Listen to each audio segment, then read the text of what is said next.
3 days out. It's Thursday, Friday, Saturday, Sunday. 2 days out. 2 days out from my next show, which is the DC Capital Grand Prix. Just woke up. Don't do cardio today. Don't train today. It's going to be actually like pretty low-key day. But we just woke up, and we're going to give Bruno his daily what's going on. He's already came into the office and laid down on the floor because he figured I was going to work. There's my phone ringing. So we're going to answer our phone, and then we're going to give Bruno his stuff and get started with our day. All right, Brew. Time to take your Adequan, buddy. All right, so what we're going to do now is we're going to do your shot, buddy. You know, Daddy's always a little paranoid about this. So we're going to take your syringe here. Okay. We can put the syringe on here. All right, here's what we're going to do. We're going to take the needle and put it in the rubber stopper.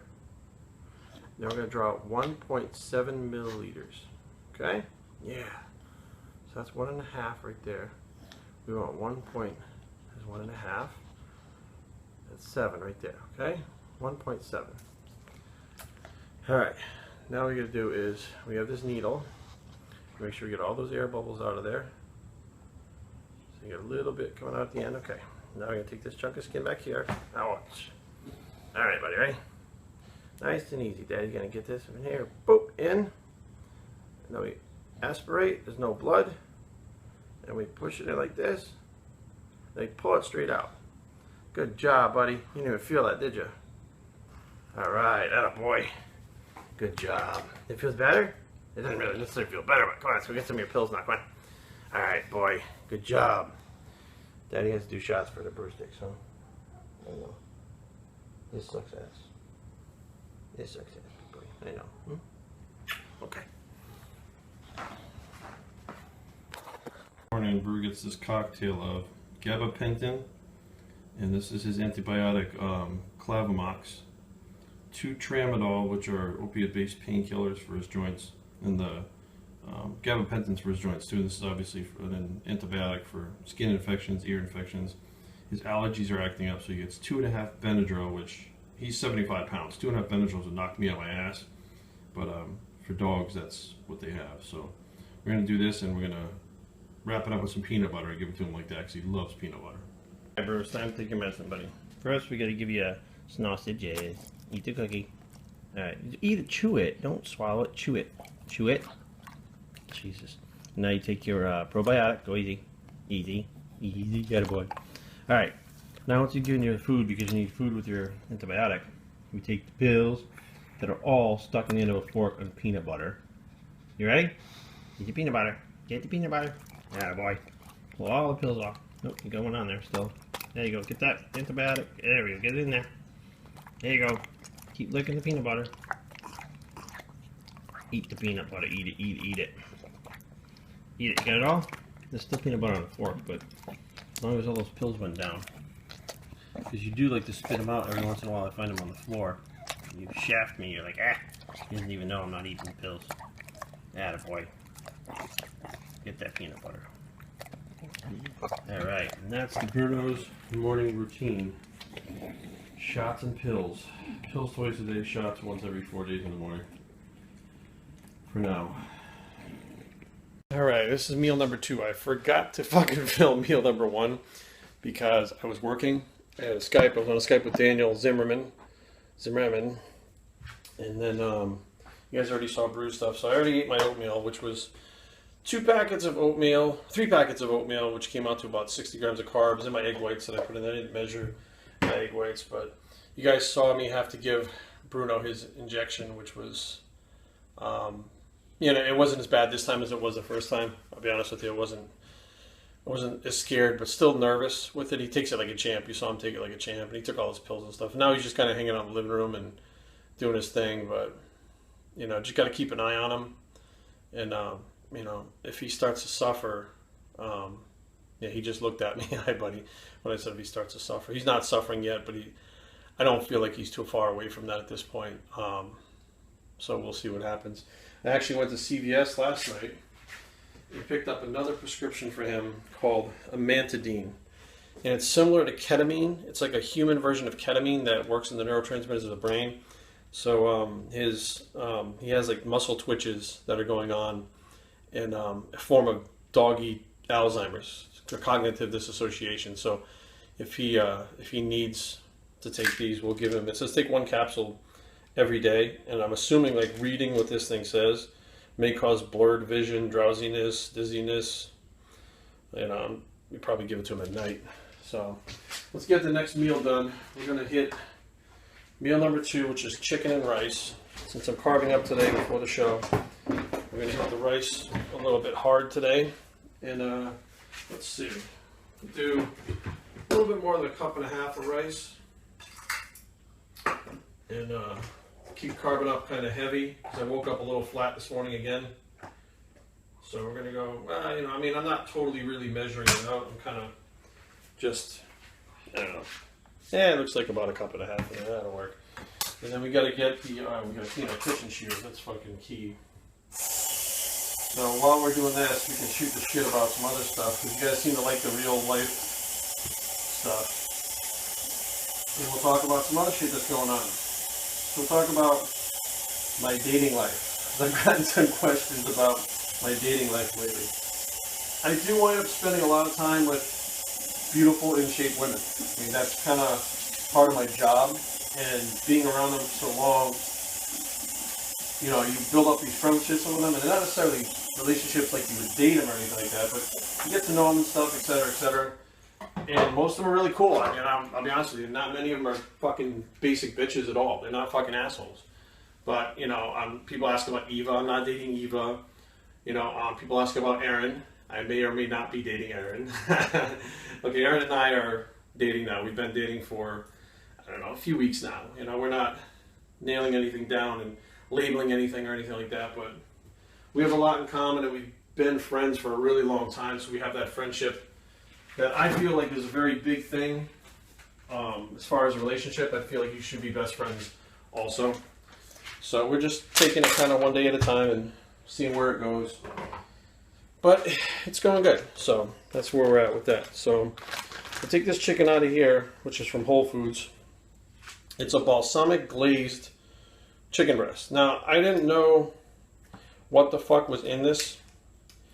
I actually thought it was just like some balsamic vinegar, which had a little bit of sugar in it, but they put this, it's actually like a balsamic vinaigrette that they put in it.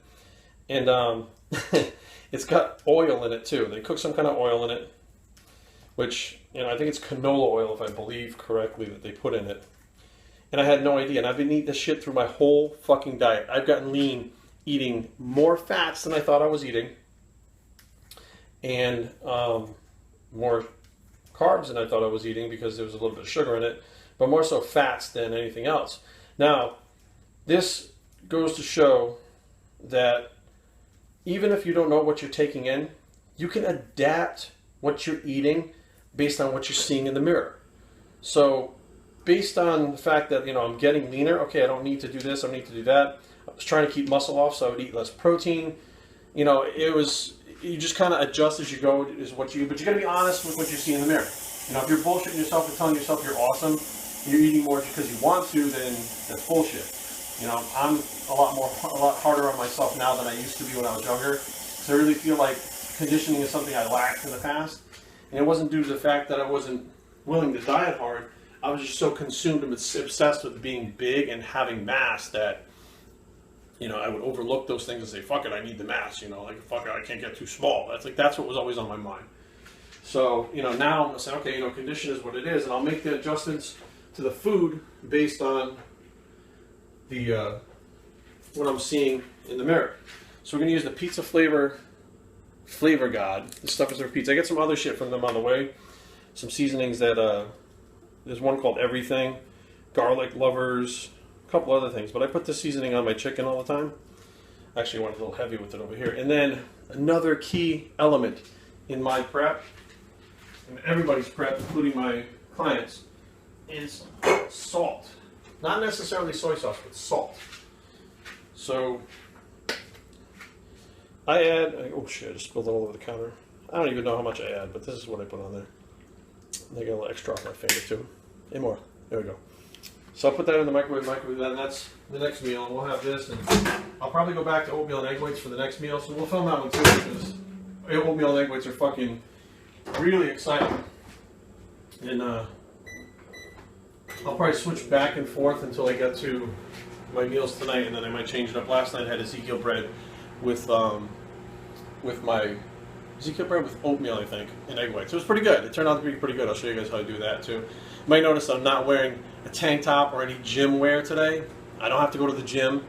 I do have to train clients later on, but like when I can wear normal clothes like a normal person and not have to wear a tank top, gym stuff, fucking sweatpants, shorts, you know, I'm happy to do that. Like I can't wait to put on normal, nice clothes, especially now that they fit. Like I couldn't have fit in this shirt like 6 months ago. I couldn't fit in this shirt last October, right, bro?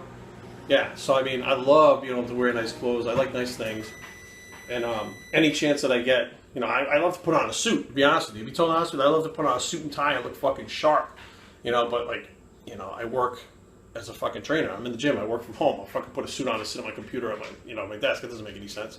So, like I said, every chance I get, I'll put on something nice or just something casual, whatever, just so it's not a fucking tank top and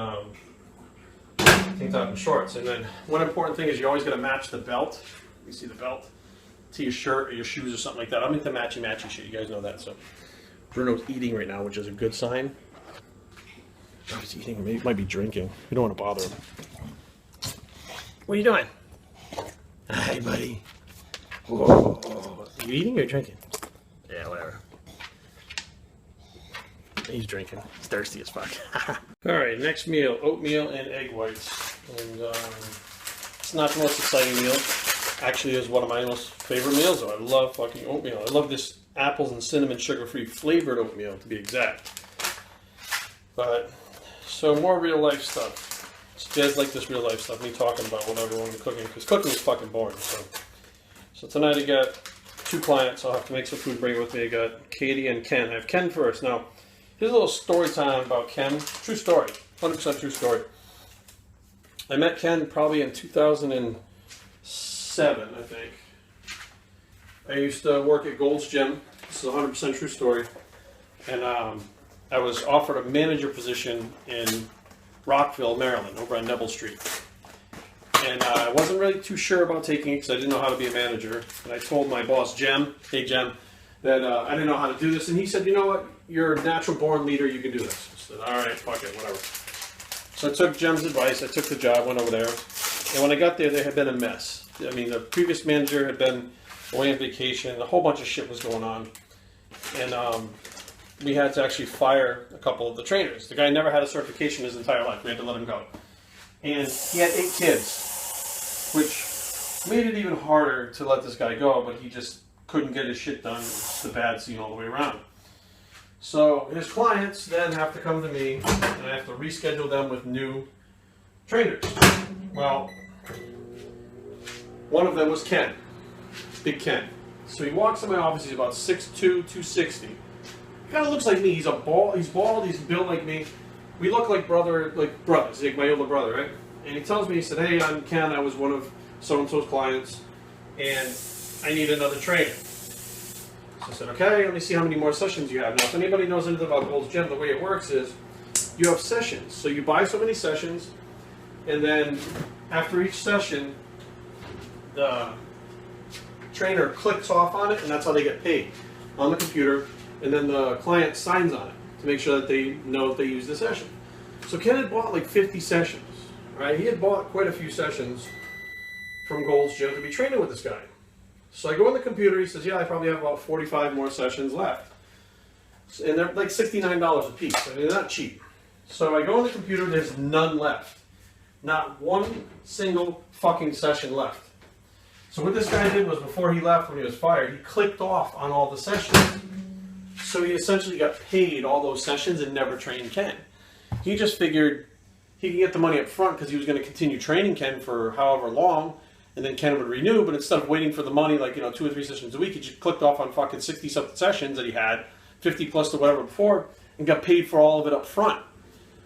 So now I'm looking at it, and I'm looking at Ken. I said, you know, it says that there's no sessions here. He's like, no, I just bought like a 50-something pack. I was like, fuck. So let me call corporate and see what's going on. And I can see that they've all been clicked off on, that this individual clicked off on him. Now he's already been fired, he's been gone for about a week. There's really not much I can do to him about it. He's not going to bring the money back.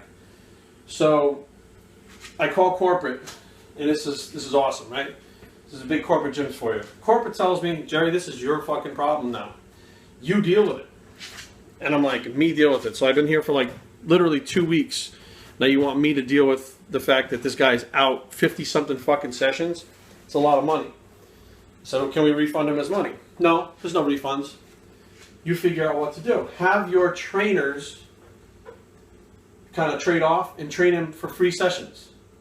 Like, I just became the fucking manager here. How the fuck am I going to have these people train Ken for free? It's not their fault. It's not Ken's fault either. So I kind of sat down and thought about it, and I said, you know what? I'm going to bite the bullet on this one. So Ken came back in the office, and I explained to him what had happened. I was just 100% upfront with him, straight. I said, you know, the guy that you were training with clicked off on all your sessions. You're out of sessions. And he started to get upset, like physically, like visibly upset. You know, he was like, I don't understand. He's like, you know, I said, you know what? It doesn't matter because we're going to take care of this. I said, you know, what time do you normally come in? And Ken usually came in at about 5 o'clock after he got done at work. He works for the government, so he has a pretty set schedule, unless he's stuck in meetings or something. So I said, come in, and we're going to train all those sessions. No problem. I'm going to be your trainer. And he just kind of looked at me. He's like, but you're not going to get paid. I said, it doesn't matter. It's my responsibility. I'm your trainer for like the next 6 months for free. And we did. We wound up training for like that 6 months. And I mean, I get to know Ken really well. We became really good friends. And over that time, you know, when it was all said and done, he bought another package. He was like, no, man, I'm good to go, man. Let's keep training. So he bought another package, and then it wasn't a whole lot longer after that I actually got fired from Gold's Gym, which actually technically I resigned, but I was going to get fired. It's a whole fucking long story, but I stood up for my own moral ground against the president of Gold's Gym, which was apparently not the smartest move in the world, and I wound up getting fired. And I remember very vividly, I remember this like it was yesterday. You guys know Ani, the little Bulgarian girl that's been on here. Her, Natalie, Chaz, you know, a whole bunch of the trainers, pretty much all my trainers that were working for me, walked me out to my truck with my cardboard box full of shit from my office that day at about 4:45 in the afternoon. And as I was walking to my truck, I had a Ford Explorer. As I was walking to my truck, Ken had just got to the gym. He was walking up towards, you know, the gym, and he's like, hey, where you going? I said, well, man, I said, you're going to be appointed a new trainer. I said, I just got fired. And he was like, what do you mean? I explained to him what happened, and maybe that's another story time for another time as to why I got fired, but I might have even told it before, but anyways. So, you know, I said, you know, I got 2 weeks. I'm doing the Lehigh Valley, and I think it was the Pittsburgh and then the Lehigh. So I'm doing these 2 shows, so I'm just not going to work for a couple of weeks. And then I'm going to revamp and regroup and see what I got to do. And he was like, you know what? Give me a call when you do, and I'll fucking leave Gold's Gym. Like, plain and simple. So that's exactly what happened. You know, Ken's been training with me since 2007 to 2015 now. I mean, he's a good friend of mine. You know, when me and Carrie went out to the beach, we wound up hanging out with him and his wife, Michelle. I mean, I know so much about the guy over the last 7 years. He's like family. You know, the same thing happens with Katie, who I'm training tonight. Her husband, Brooks, which is how I met her. Brooks is like my little brother. I was in his wedding. You know, I'm very lucky to be able to train people that, and I only take on so many people. Like, I'm not taking any more people on in the gym. Like, I'm essentially like training my friends. They've become friends, which sucks. I don't like to charge my friends to train. I wish I didn't have to charge them, but I mean, that's my job, it's my work. But the bottom line is, you know, I'm very fortunate enough to have really good people in my life that it's kind of folded over from training them and being clients into friends. So every day I don't really have an issue going to work when I have to leave the house. You know, I do a lot of work from home, as you can see I'm doing here, but I don't have an issue when I leave the house because kind of going out and hang out with my friends for a couple hours, and at the same time help them get to their goals, and it becomes like a therapy session for both of us. If we get issues, we talk about it and stuff, and by the end of the session, both of us feel better. So it's really an ideal place to be for me, my personality and who I am. You know, I've set my life up this way to be like this, and you can too. Anybody can do it. I mean, you just have to decide what direction you want to go in and do it. But all right, we're gonna wolf this oatmeal down. doesn't look like a lot, but you know, it'll keep you full for a little bit. Then we're gonna head to work and train Ken and Katie, and we'll see you soon and out. All right, it's about 6:30 at night now. Now I'm really starting to feel it. I'm starting to feel tired when everything starts to get, you know, I've been up for a while, so I had to stop in Whole Foods, which, you know, when I'm dieting, stopping at Whole Foods and doing things that you normally do can sometimes be a giant pain in the ass. Like, you just don't want to do it. Like, you're tired, you know, you feel like you just want to go home and crash out and just be done with the day. But still got more shit to do. So, alright, so we'll hit the rice again. About 1.5 cups of rice, roughly. Something like that. And Whole Foods. With Whole Foods, I got the chicken. Which, you know, I love Whole Foods chicken so much. I wish I had this every single time I dieted for the last 20-something years. It would have been perfect. We didn't even have a Whole Foods in Rhode Island until like I left. There's a place called Bread and Circus that was there for like the longest time. It's kind of like a Whole Foods, similar to Whole Foods. So now what I'm going to do is get this stuff set up,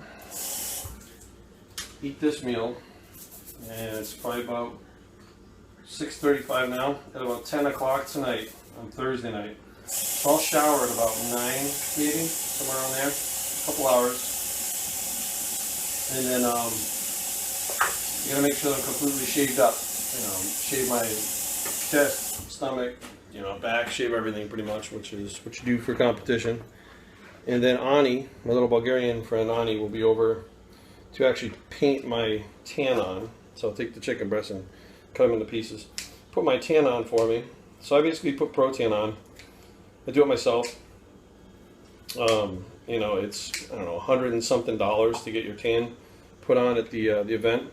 Well, I did that for the Gladiator, and I was not really happy with the way my tan came out. So I just said, you know what, my skin's dark enough. I got a good enough tan that where if I put a coat of Pro Tan on, I'm fucking dark enough. And usually I have the best color in the fucking class, if not in the whole fucking stage, every time I get on stage. So one coat of Pro Tan, and I basically put it on my whole body myself, and then Ani puts it on my back. She's been putting it on me since the Gladiator this year, like when I first started. Because, I mean, you know, when something you don't think about, but, you know, when Carrie and I was together, we lived together. So you automatically have that person there to, you know, put your tan on, you know, whatever the case may be, help you with those little things that you probably take for granted until they're gone. And once they're gone, you realize, you know, shit, I gotta have somebody put my tan on. Who the fuck's gonna put my, you know? I mean, there's plenty of people around that could do it, but like, you obviously want to have someone do it that has some experience with it. It's not like the first time they put it on, because you can put it on kind of streaky and it looks like shit. And, you know, you don't want to have a great looking physique and have a fucked up looking tan, because all the pictures that you're taking, if you guys see them online, you know, it's pictures are forever. So, if you want to have those good pictures and not look fucking stupid, you better get your tan right. So it's important. I always feel like it's very important to get that tan right. So she'll come over at about 10 o'clock and put the tan on. And then I'll let it dry. From there, off to bed. We'll try to get some rest. Since the show is very close to me locally, it's like 15 minutes from my house. Don't have to drive anywhere or do anything, so you basically can just get up in the morning. I can actually do whatever foods I want when I'm home. Drive over to the registration, get everything set up, do height check for physique, and then come home and crash until the morning. So it'll be pretty cool. Erin's going to come over tomorrow night. I think she's going to stay the night. She usually travels with me and helps me with everything that I'm doing. I mean, it's great to have someone with you, that, especially someone who competes, who understands it all. She's been competing for a couple of years now, so she'll help me out with whatever I need, which most of the time I usually don't need anything, but it's nice to have someone there anyways, and then see what happens. So we can eat this meal, then we're going to have that final oatmeal meal, and that's it for the night. Get tanned up and crash. So I hope this was interesting for you guys. 2 days out, real life. I'm done. The carbs, even though I got carbs, man, I'm retarded right now. I'm BioS3, and I approve this message, and we're out.